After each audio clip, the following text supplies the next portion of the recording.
മുണ്ടക്കൈ ചൂരൽമല ഭാഗത്ത് ഉരുൾപൊട്ടി മരണമടഞ്ഞ 100ഓളം ജീവനുകൾക്ക് ആദരാഞ്ജലികൾ അർപ്പിക്കുന്നു. കേരളം ഞെട്ടിയ നിമിഷമാണിത്.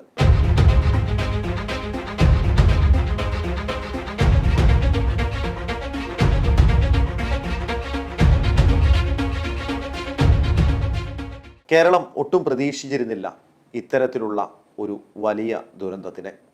ചൂരൽമലയിലും മുണ്ടക്കയിലും അതിനോട് ചേർന്ന് നിൽക്കുന്ന ഭാഗത്ത് താമസിച്ചിരുന്ന ആരും പ്രതീക്ഷിച്ചിരുന്നില്ല.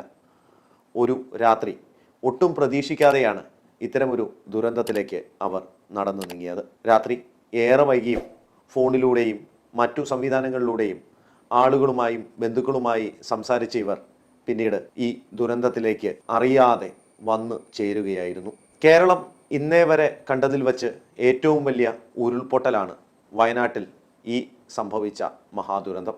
ഇപ്പോഴും രക്ഷാ ദൗത്യവുമായി ഉണർന്ന് പ്രവർത്തിക്കുകയാണ് രക്ഷാപ്രവർത്തകർ.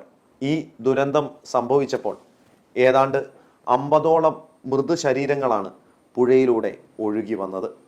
കേരളം ഞെട്ടലോടെ വേദനയോടെ കരഞ്ഞ കഴിഞ്ഞ പകലുകളിലെ വാർത്തയാണിത്. ചൂരൽമലയിൽ സംഭവിച്ച ഈ മഹാദുരന്തത്തിൽ അട്ടമലയിൽ ഒരുപാട് ആളുകൾ ഇപ്പോഴും കുടുങ്ങിക്കിടക്കുന്നുണ്ട്. അവർക്ക് പുറത്തേക്കുള്ള ഏക വഴിയാണ് ചൂരൽമല. പക്ഷേ ചൂരൽമലയിൽ ഇത്രയധികം ദുരന്തം വിതച്ചപ്പോൾ അവർ എങ്ങനെ പുറത്തേക്കിറങ്ങും എന്ന ആശങ്കയിലാണ്. എങ്കിലും രക്ഷാപ്രവർത്തനം നല്ല രീതിയിൽ തന്നെ മുന്നോട്ട് പോകുന്നുണ്ട്. സൈന്യം എല്ലാവിധ സന്നാഹങ്ങളോടുകൂടിയും രംഗത്തുണ്ട്. ഒപ്പം കേരളത്തിലെ ശക്തമായ രക്ഷാപ്രവർത്തന സംവിധാനവും. 4 സംഘങ്ങളായി തിരിഞ്ഞാണ് ഇപ്പോൾ രക്ഷാപ്രവർത്തനം പുരോഗമിക്കുന്നത്. ഇനിയും മരണസംഖ്യ വർദ്ധിക്കുമെന്നുള്ള ആശങ്കയാണ് അവിടുന്ന് വരുന്ന വാർത്തകൾ സൂചിപ്പിക്കുന്നത്. എന്നും ഒരു ദുരന്തമുഖത്ത് മലയാളി കാണിക്കുന്ന ഒരു പ്രത്യേകതയുണ്ട്.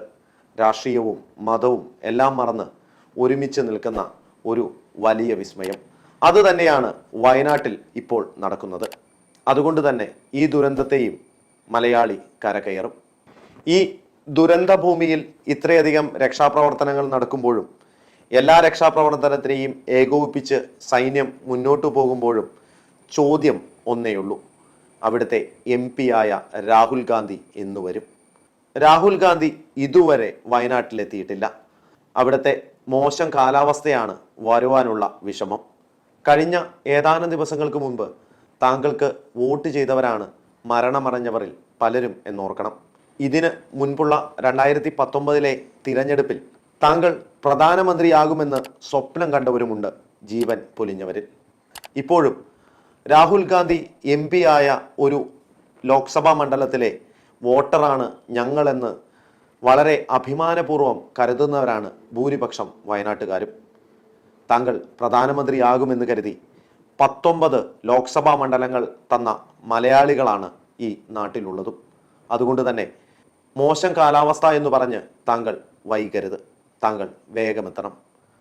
കേന്ദ്ര സഹമന്ത്രി ജോർജ് കുര്യനും ഗോവ ഗവർണർ ശ്രീധരൻ പിള്ളയും ദുരന്തമുഖത്തെത്തി. ഇവർക്കും എത്താമെങ്കിൽ താങ്കൾക്കും എത്താം.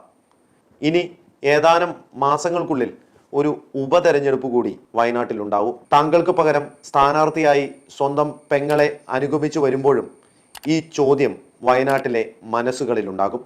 അതുകൊണ്ട് തന്നെ രാഷ്ട്രീയം ഒരു തരിയില്ലാതെ പറയുകയാണ്, പ്രിയപ്പെട്ട രാഹുൽജി, താങ്കൾ വയനാട്ടിലേക്ക് എത്തണം.